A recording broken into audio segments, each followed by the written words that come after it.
प्रभाग क्रमांक 1 चे कार्यतत्पर नगरसेवक नरेश नाना चौधरी यांच्या वडिलांच्या स्मरणार्थ अस्थिकक्ष शवपेटीचे लोकार्पण।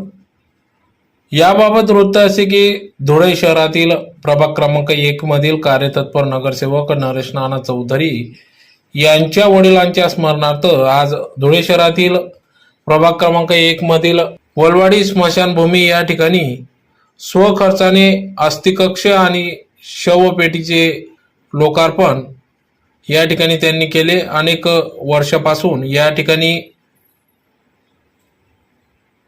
नागरिक ग्रामस्थांना शवपेटी उपलब्ध होत नसल्याने शवपेटीसाठी इतरत्र जावे लागत होते। तर सदर बाब लक्षात घेता नरेश नाना चौधरी प्रभाग क्रमांक 1 चे नगरसेवक यांनी आपल्या वडिलांच्या स्मरणार्थ या ठिकाणी अस्थिकक्ष व शवपेटीचे लोकार्पण केले।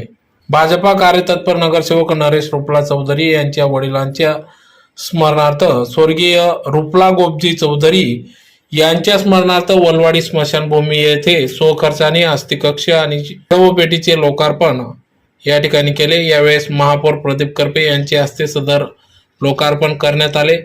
तर यावेळी नगरसेविका सौ वंदनाताई भामरे, नगरसेवक रंगादादा ठाकरे, नगरसेविका सौ विमलताई गोपीचंद पाटील, सामाजिक कार्यकर्ते गोपीचंद पाटील यांच्यासह शिवसेना ग्रामीण जिल्हाध्यक्ष यमन साळुंके, माजी सरपंच छोटू चौधरी, भटू चौधरी, देवीदास वाघ, गोविंद चौधरी, जयवंत रामदास चौधरी, नामदेव चौधरी, भाईदास चौधरी, हरिश्चंद्र चौधरी, तुकाराम चौधरी, तुकाराम रामदास पाटील, सुनील चौधरी, जयंत चौधरी, भटू चौधरी, गोविंद चौधरी, छोटू चौधरी, डॉक्टर गणेश चौधरी तसेच चांसर परिवार आणि वलवाडी येथील असंख्य नागरिक या ठिकाणी उपस्थित होते। तर यावेळेस कार्यतत्पर नगरसेवक नरेश आप्पा चौधरी यांच्या लोकार्पण कार्याचे यावेळी महापौर प्रदीप करपे यांनी देखील कौतुक केले। तर येत्या काळात देखील धुळे प्रभाग क्रमांक 1 मधील विविध विकास कामे देखील केले जातील व वलवाडी परिसरात देखील भूमिगत गटारी दलित वस्ती सुधार योजनेअंतर्गत पूर्ण करण्यात येतील असा विश्वास या ठिकाणी महापौर प्रदीप करपे यांनी व्यक्त केला।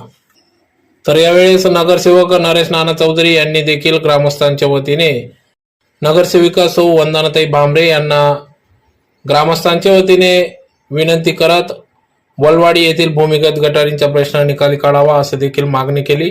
तर त्यावर नगरसेविका सौ वंदनाताई भामरे यांनी देखील येत्या काळात दलित वस्ती सुधार योजनेअंतर्गत 1 कोटी रुपयाच्या निधीतून संपूर्ण वलवाडी गावठाण जागेत भूमिगत गटारी पूर्ण करण्यात येतील असा विश्वास या ठिकाणी व्यक्त केला। तर यावेळेस माजी पंचायत समिती सदस्य छोटूभाऊ चौधरी यांनी देखील प्रश्न उपस्थित करत वलवाडी गावठाण जागेतील गटारींवर अतिक्रमण झालेले सदर अतिक्रमण काढून मगच भूमिगत गटारी तयार करण्यात याव्या अशी मागणी केली व त्यासाठी सर्व ग्रामस्थ ज्येष्ठ मार्गदर्शक ग्रामस्थ यांच्यासह आम्ही सहकार्य करू असा देखील विश्वास व्यक्त केला। त्याचबरोबर वलवाडी अतिक्रमित 8 नंबर उताराऐवजी 7-12 करण्यात यावा अशी देखील मागणी या ठिकाणी ग्रामस्थांच्या वतीने देखील करण्यात आली। तर या संदर्भात नगरसेविका सौ वंदनाताई भामरे यांनी देखील नुकत्याच आलेल्या उपमुख्यमंत्री देवेंद्र फडणवीस यांच्या दौऱ्याप्रसंगी निवेदन देऊन मागणी केली असल्याचे सांगण्यात आले। त्यांनी तेव्हा पण सांगितलं होतं, पण आता सगळे आपल्या गावातील ज्येष्ठ नागरिक नेते राजकीय सगळे या ठिकाणी बसलेले आहेत। त्यांना आता सगळ्यांच्या वतीने अजून या ठिकाणी विनंती करतो की वाडी भोकर गावामध्ये बंदिस्त गटर तुम्ही या निधी होईल तुम्हाला याच्यामध्ये तुम्ही करून द्यावं असं मी गावकऱ्यांच्या वतीनं सगळ्यांच्या वतीनं तुम्हाला विनंती करतो। नादुरुस्त झालेले व्यक्ती जातो, पुरुष मंडळी त्या शेवटच्या विधीला या ठिकाणी पोहोचली असतात, पण जी महिला मंडळ जे असतं पाठीमागे येणार ते गावाच्या वेशी किंवा मंदिराच्या पाठीमागे येतं आणि त्या ठिकाणी मात्र अगोदर एक हप्ता होता, हँडपंप होता, तर तो दुरुस्त करण्याची एक विनंती आपणास आहे। त्याचबरोबर गावातल्या सर्वात जी मोठी आमची समस्या होती ती आप्पासाहेबांनी या ठिकाणी सांगितली आपल्याला की बंदिस्त गटारी फार आवश्यक आहेत. कारण आतापर्यंत त्या गटारीमध्ये सांडपाणी किंवा टॉयलेट बाथरूमचं जे पाणी आहे ते सोडलं आहे आणि त्याची खरोखर दुर्गंधी येते. खरं तर हा विषय तुम्ही तुमच्या स्वतःच्या पटलावर घेऊन त्या पटलावर मांडावा अशी मी संपूर्ण गावकऱ्यांच्या वतीने आपणास विनंती करतो आणि आम्हाला काहीतरी आश्वस्त करावं अशी. एस्टिमेट जाते जास्तीचं, म्हणजे पूर्ण गाव जर करायचं म्हटलं तर त्याचं एस्टिमेट जास्त जात होतं. आणि मी जो दलित वस्तीचा जो 1 कोटीचा निधी असतो तो मला पूर्णपणे द्यायचा. तो जर मला पूर्ण मिळाला तरच मी ही गोष्ट करू शकते. परंतु मला कुठल्याच वर्षी तो निधी मला पूर्ण मिळत नाही, तो तुकड्यात मला मिळतो आणि म्हणून मी एक ठोक काम करू शकत नाही, मला तुकड्यांमध्येच काम करावं लागतं. आणि आपल्या वलवाडी गावामध्ये जर गटार करायची म्हटली तर तो स्लोप असतो, तो कंटिन्यू आला पाहिजे आणि तो एक ठोक ते काम झालं पाहिजे. आणि आजपर्यंत आपणचा माझा विषय झाला होता की आपण वलवाडीला मुख्य समस्या ही गटारीची आणि आपण तिथं देऊ तर गटारच देऊ आणि सगळ्यांना देऊ, पूर्ण वलवाडीला देऊ. आणि म्हणून करपे नानांनी मला प्रॉमिस केलं होतं की पुढचा येणारा जो निधी आहे तो ताई मी तुम्हाला पूर्ण देईन. आणि मी त्यांना सांगितलं की मला पूर्ण 1 कोटी द्यायचा आणि मला तो पूर्ण निधी तो मिळणार आहे. तो मी पूर्ण यावेळेस फक्त वलवाडी गावामध्ये टाकणार आहे. हे ठरवून पण गेलेलं आहे, कागदावर पण येऊन गेलेलं आहे, त्याचं एस्टिमेट पण माझ्याकडे तयार आहे. फक्त आता निधीची मी वाट बघते. या निधीला मी ते देणार आहे. या निधीत मला जर पूर्ण 1 कोटी मिळाला तर मला असं वाटतं की 1 कोटीमध्ये बऱ्यापैकी चांगल्यापैकी आपल्या वलवाडी गावामध्ये पूर्ण गटार होऊन जाते. कारण काय असं की मी माझ्या घरापासून जर गटार सुरू केली तर पुढे जर समजा नानांच्या घरापर्यंत मी गटार आणली तर मग पुढे पुढे सोडायची. कारण आपल्याकडे मेन गटारी नाही आहेत, तिला आपल्याला गटारीतच मोठ्या त्या नाल्यामध्ये सोडायचं आहे.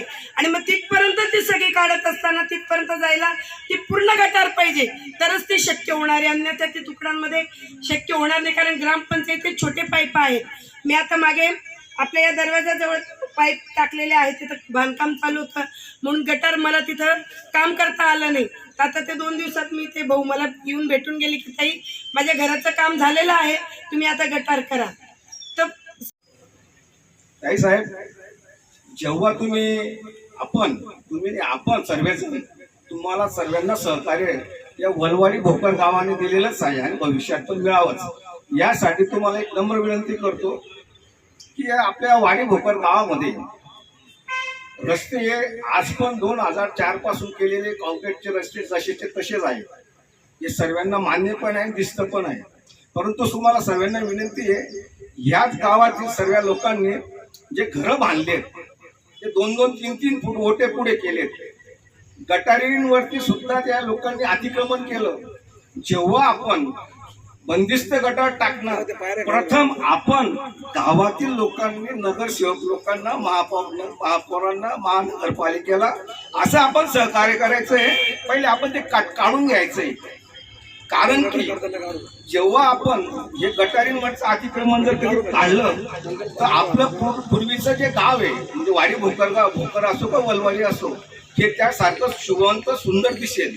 कारण की आज अशी परिस्थिती झालेली आहे आपल्या गावामध्ये, सण उत्सवाचा डीजे सुद्धा जात नाही, मिरवणूक सुद्धा जायला त्रास होत असतो. तुम्ही हे काम करत असताना पहिले गटारींवरती अतिक्रमण काढणार, त्याच टायमाला आमच्यासारखा व्यक्ती की आमच्या इंदिरानगर भागामध्ये काही ठिकाणी काही लोकांनी राजकीय कारण करून तुम्हाला मानसिकता केली तुमची की तुम्ही आम्ही हे गटारी काढणार नाहीत, पूर्वीचे ओटे काढणार नाहीत आणि पुढे जे पाईप टाकले तर ताई साहेब त्यामुळे गल्ली अरुंद झाली आणि लोकांचा फायदा झाला पण तो क्षणिक झाला. तर भविष्यात आपण जेव्हा पाईपलाईन टाकणार तर वलवाडी गावाचं अतिक्रमण काढण्यासाठी पुढे माला उभं करा. कायद्याने अतिक्रमण काढून जर कधी लोकांनी माणुसकीने अतिक्रमण काढलं नाही तर कायद्याने अतिक्रमण काढा. ही मी भावी पिढीसाठी म्हणजे पुढच्या पिढीसाठी, आज पूर्वीला लोकांकडे मोटरसायकली नव्हत्या, आता लोकांकडे 4 व्हीलर आहे आणि अजून भविष्यात नवीन पिढीकडे 4 व्हीलर लावण्यासाठी आपल्या अंगणात स्वतःसाठी जागा पाहिजे. घर आपलं भरपूर मोठं आहे. तरी मी आपणास एक विनंती करतो, ज्या टायमाला आपण या गटारींवरती अतिक्रमण काढणार त्याच वेळेस आपण पाईपलाईनचा विचार करावा. ही मी भावी पिढीसाठी आपल्यास विनंती करतो. वाडी भोकर या गावामध्ये पेटी आणि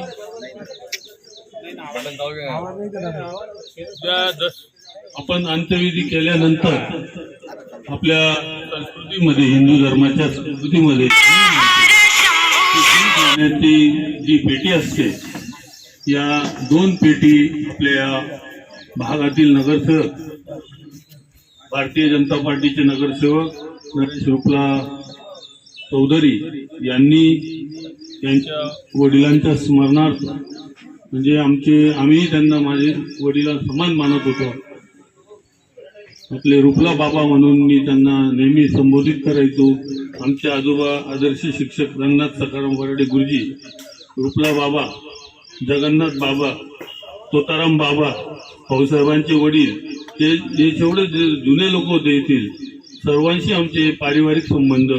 आज त्यांच्या स्मरणार्थ नरेश आप्पांनी आज इथे या दोघी वस्तू भेट दिलेल्या आहे. कारण आता काही कुठल्याही कारणाने जो आता बरेच आपण बघतो, करोना, स्वाईन फ्लू असे बरेच भयानक रोग आले. कुठल्याही कारणाने काही झालं तर वेळेवर शवपेटी मिळणे ही महत्वाची गोष्ट असते. आपण बघतो इतकी धावपळ करावी लागते, कुठल्या नेत्याला फोन करावा लागतं, कुठल्या सामाजिक कार्यकर्त्याला फोन करावं लागतं. आणि आपलं वाडी भोकर हे गाव इतकं मोठं झालेलं आहे की आपल्या जिल्ह्यामध्ये सर्वात मोठं ग्रामीण भागातलं गाव आता शहराला जोडलेलं आहे. अशा गावात आज इथे त्याचं उद्घाटन झालेलं आहे. हे चांगलं काम आप्पासाहेब तुम्ही केलेलं आहे. स्मशानभूमीसाठी सुद्धा 4ही नगरसेवकांनी, नरेश आप्पा असतील, आमच्या वहिनीसाहेब भांबरे मॅडम असतील, रंगनाथ दादा असतील, आमचे गोपीनाथ नाना असतील, त्या सर्वांनी अतिशय मागे लागून महानगरपालिकेत हे 10 लाख रुपये या अमरधामच्या कामासाठी, दुरुस्तीसाठी मंजूर करून घेतले आहे. आणि त्याचप्रमाणे बरेचसे रस्ते, जे महत्वाचे रस्ते, मी आता ते सांगू शकत नाही, माझ्याकडे आहे लिस्ट, कमीत कमी 2-1 कोटी रुपयाचे रस्ते या 4ही नगरसेवकांनी तुमच्या, जिथे नाकाण्याला जॉईंट होणारा एक रस्ता आहे तिथं फ्रीज करून घेतला आहे.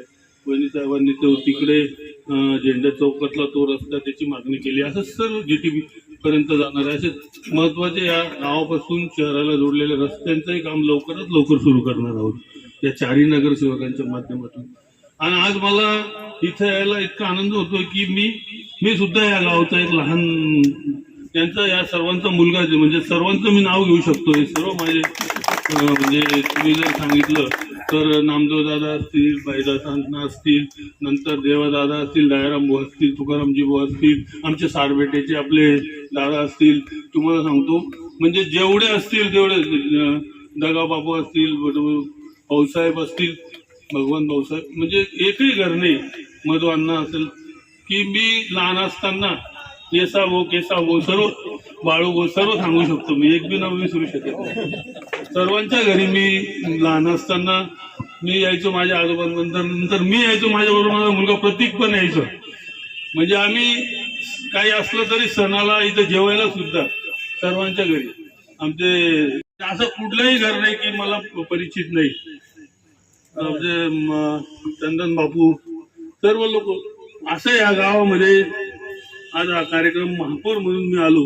मी हा महापौर म्हणजे तुमचा मुलगा जे ह्या गावाचाच महापौर आहे असं समजून मी इथे आलेलो आहे. या गावामध्ये यायला मला लग्न कार्य सर्व ठिकाणी, कोणाचं लग्न किती तारखेला झालं ते पण सांगू शकत, कोणाच्या लग्नात पाऊस पडला ते पण सांगणार इथपर्यंत.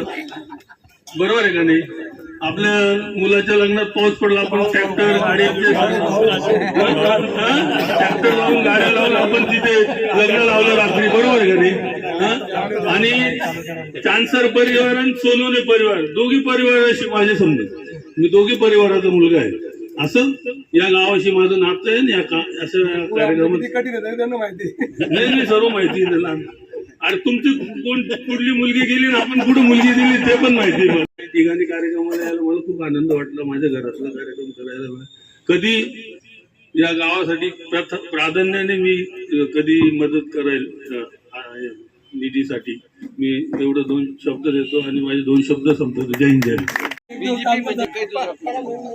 आपल्या धुळे महानगरपालिकेचे, धुळे शहराचे प्रथम नागरिक, आपल्या धुळे महानगरपालिकेचे महापौर माननीय प्रदीप नानासाहेब करपेजी आमच्या प्रभागात या वलवाडी शिवारात आपलं आगमन झालेलं आहे. आपण प्रथमतः सगळ्यांच्या वतीने मी नानासाहेबांचं स्वागतही करते आणि आभारही मानते. नानासाहेब आमच्या सगळ्या ज्येष्ठ वरिष्ठ श्रेष्ठ सगळे इथं जमलेले आहेत. आपण आमच्या वलवाडी नगरीतील, या वलवाडी नगरीचे मानसपुत्र आहात. आपल्या बोलण्यावरून आमच्याही लक्षात आलं की आपण एक मानसपुत्र म्हणून इथं वावरलेले आहात.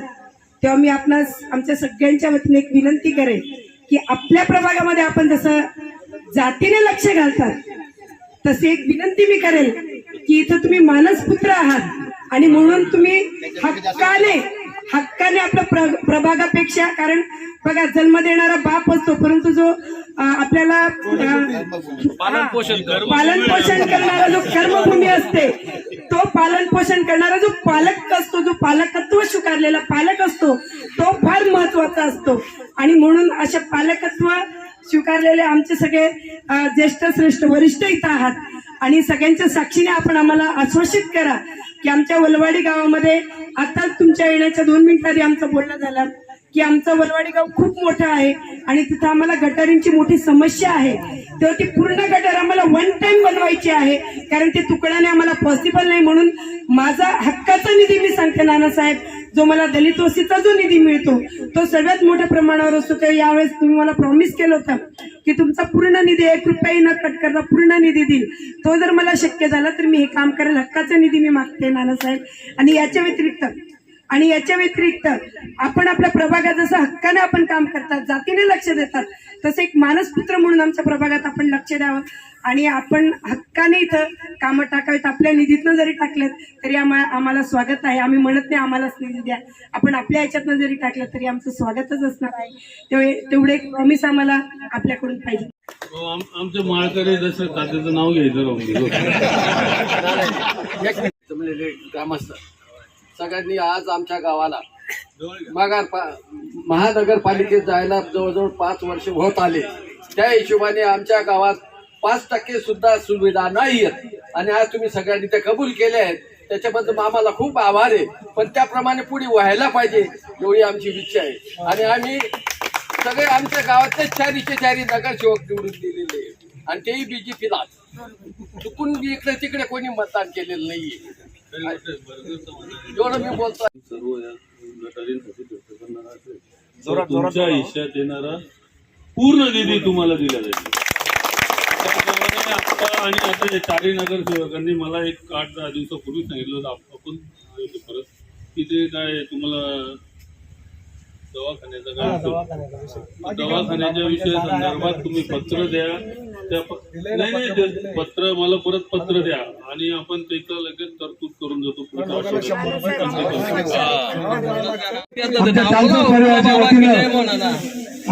सर्वांचे या ठिकाणी आभार व्यक्त करतो आणि असंच आमच्यावर प्रेम कायमस्वरूपी असू द्या असं या ठिकाणी सांगतो. आणि काही असेल आमच्याकडनं या 2-3 वर्षामध्ये कोरोनामुळे काही कामं झाले नसतील, फिरता आलं नसतील, कुणाला भेटलं गेलं नसेल तर मी या ठिकाणी 4 नगरसेवक आम्ही या ठिकाणी दिलगिरी व्यक्त करतो. याच्यानंतर काही असतील समस्या वगैरे आम्ही तुम्हाला समक्ष त्या ठिकाणी भेटायला येऊ आणि आमच्याकडनं जेवढं सोडवता येईल तेवढं सोडण्याचा 1-1.5 वर्षामध्ये आम्ही प्रयत्न करू म्हणून त्या ठिकाणी सांगतो. जय हिंद, जय महाराष्ट्र. कैलासवासी आमचे वडील रुपला गोपजी चौधरी यांच्या 32व्या स्मृती दिनानिमित्त मी त्यांना विनम्र असं अभिवादन करतो.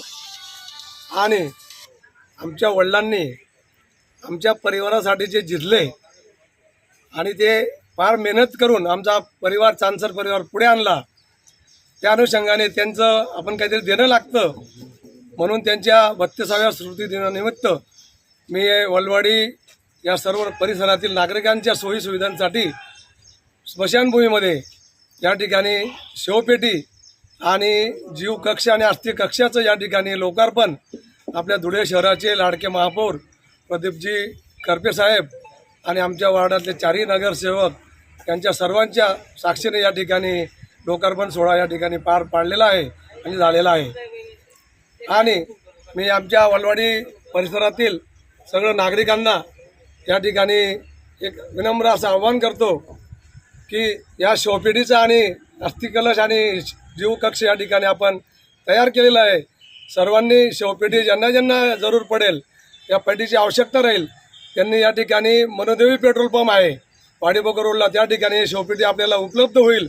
ज्यांना ज्यांना आवश्यकता राहील त्यांनी मनोदेवी पेट्रोल पंपवर येऊन या शवपेटीचा लाभ आपण घ्यायचा आहे. आणि या कार्यक्रमाला सर्व आमच्या परिसरातील सर्व ज्येष्ठ नागरिक, आमच्या सर्व तेली समाजातील सर्व परिसरातील भाऊबंदकीतील आणि गावातील सगळे या ठिकाणी उपस्थित राहिलेत.